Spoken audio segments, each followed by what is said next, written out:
გამოცხადდა შორის ველოდებოდი, რომ ესეთი ტიპის დასკვნა დაიდებოდა, რომელიღაცა წამყვანი ქვეყანა მაინც გამოიძიებდა ამ საკითხს, გარდაუვალიც იყო.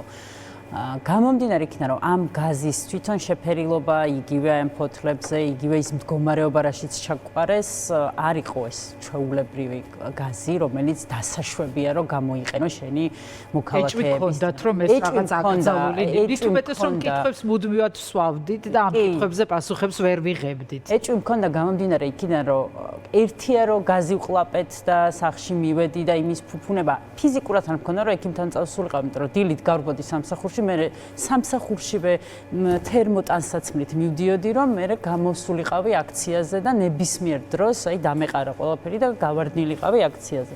ამის ფუფუნება არ მქონდა, რომ მივსულიყავი. ძალიან დიდი ხანი გამიგრძელდა ხველა, თავბრუსმევა, გულისრევა, მაგრამ ჩემთვის იყო ყველაზე მძიმე და დღემდე მაქვს ეს დანაშაულის გრძნობა, როცა მომხდა წყლის ჭავლი, სახლში მივედი გალუმპული და ფიზიკურად ვერ მოვახერხე ამ ტანსაცმლის გარეთ გატანა და აბაზანაში, ესე ვთქვათ, დავყარე, რომ მეორე დღეს გამერეცხა, ესე რაღაცა დავდე პარკში. მეორე დღეს ჩემს შვილებს დაეწყოთ ესე უეცარი სისხლდენა ცხვირიდან. და ეს იმდენად ჩემთვის პანიკა იყო, რომ ვერ ხვდებოდი, ესე წარა, მაგრამ წასკდებოდა ცხვირიდან სისხლი უჩერდებოდათ. ნუ მე უკვე პედიატრმა მითხრა, რომ ვაქციაზე ხომ არ იყავი, ხომ არ ანუ ექიმები ხვდებოდნენ რაში. ეს იყო, რომ გაზი სანამ გაუშვეს წყლის ჭავლი მომხდა და წამოვედი ფიზიკურად თხელი ქურთ უკიმეცო და სუსველი ვიყავი, ვერ გავძლებდი იქ და წავედი სახლში.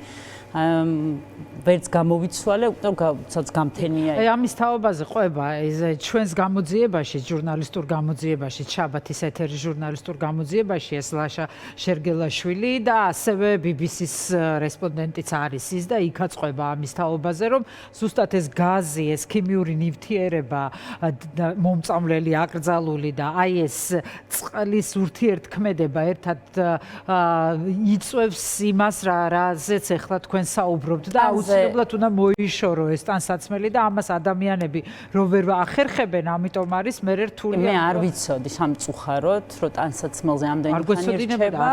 ბავშვებს ამის შემდგომ დაიწყო ტანზე გამონაყარი, ენაზე გამონაყარი. თითქოს თქვენს რო კოქს არის ვირუსია, თუმცა იმ პერიოდში არც სკოლაში არ დადიოდნენ, ფიზიკურად ვერავინ ვერ მოუტანდა, შემხებლობა არ ქონდათ არავისთან. და ეს გვერდი ეფექტი ქონდა ამ ტანსაცმელს, უბრალოდ სველ ტანსაცმელს, რომელშიც თითქოს და არაფერი არ გაგრძელდა ეს ყველაფერი და რამდენ ხანში ალაგდა შემდეგ ხა ბავშვების შემთხვევაში დაახლოებით 2 კვირა გრძელდებოდა ეს ყველაფერი და მივხვდით საიდანაც იყო, იმიტომ რომ პედიატრმა ცალსახად მიმანიშნა, არა პირდაპირ მითხრა. ჩემ შემთხვევაში საკმაოდ დიდი ხანი, იმიტომ რომ ავადობა ხდებოდა იქ ფაქტიურად თვეში ერთხელ სადღაც 2 კვირიანი ავადობა გრძელდებოდა ხველებით, ცხვირს, ნუ ძირითადად სასუნთქი გზების მძიმე დაზიანება, მივიღეს სახსრების ტკივილი და ასე შემდეგ.